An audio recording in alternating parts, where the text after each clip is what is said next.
Good as Sunday afternoon, the first Sunday in February in the year 2026. And today's segment is going to be a little bit different. Uh, we've been discussing the tenets of Christ, and today, though, we're going to take today's from our Sunday school lesson, which was taught by our illustrious Mr. K.C. White.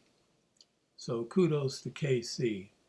And today's lesson focused on true worship and was taken from the book of Amos. And want to read to you three verses actually from there, and then go on and read something else from our Sunday school book. And I think that if you give it just a little bit of thought, you'll see how all of this fits in to true worship and the tenets of Christ.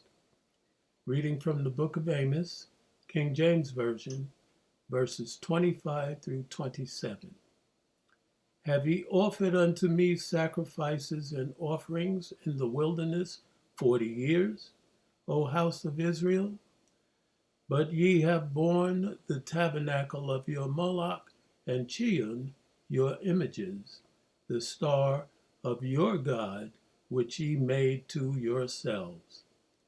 Therefore will I cause you to go into captivity beyond Damascus, saith the Lord, whose name is the God of hosts.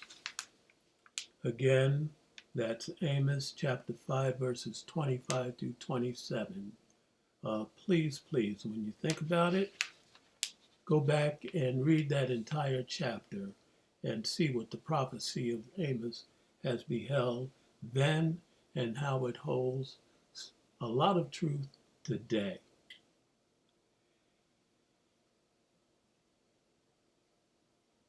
A brief summary of those verses is described as Israel's unfaithfulness is called out here.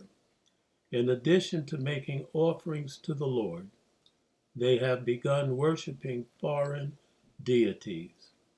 Idol worship often included parades in which the people would carry handmade representations of their gods. Sound familiar? Amos describes an image that depicts Israel, the chosen people of the Lord, the one true God, carrying around idols made to worship other gods. It is a sad betrayal of the God who had redeemed them. Idolatry leads to injustice. It is at the root of their oppression of others and their choice to love evil and not good. As a result, the Lord will send them into exile. What happens to all those who choose other gods? What sinful symptoms in our world are connected to idols we don't think about as much? Now, I want you to be thinking about what's currently going on here in America. And if you think about it, as I have, you'll see that some of the very same things that are going on here right now in 2026 have gone on in other countries that we and others have called third world. Well, is that what we're becoming, a third world country? I'm going to skip over to what in the book is called a liberating lesson. Most Christians have no problem determining the difference between good and evil. In fact, even non-believers often choose to do the right thing. But merely choosing not to do evil is different than actively opposing evil.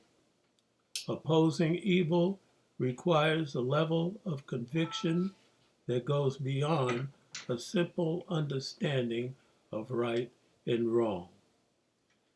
At this point, I just want to say kudos to the folks in Minnesota, those who showed out in Chicago and New York. Going on, the liberating lesson reads, this concept has been examined in social experiments and hidden camera television shows. During these experiments, an unsuspecting participant is presented with a scenario requiring them to determine right or wrong morally. Generally, participants will choose to do the right thing. The scenario is then changed slightly. Now the participant is presented with a scenario in which someone does wrong to another person. The participant must decide to either intervene or ignore the injustice they witness. It is often the case that only certain individuals will go out of their way to oppose an injustice. Most people are content to sit by while others are mistreated. God desires Christians to seek to do good and oppose evil and injustice. We are charged with standing for justice in our communities and in our world. Okay, I'm going to leave it right there for now, and I hope that you'll watch this video more than once so that you can take in and comprehend all that it means. So for now, I'm Rod Gross, saying to you, never forget that God loves you, and so do I.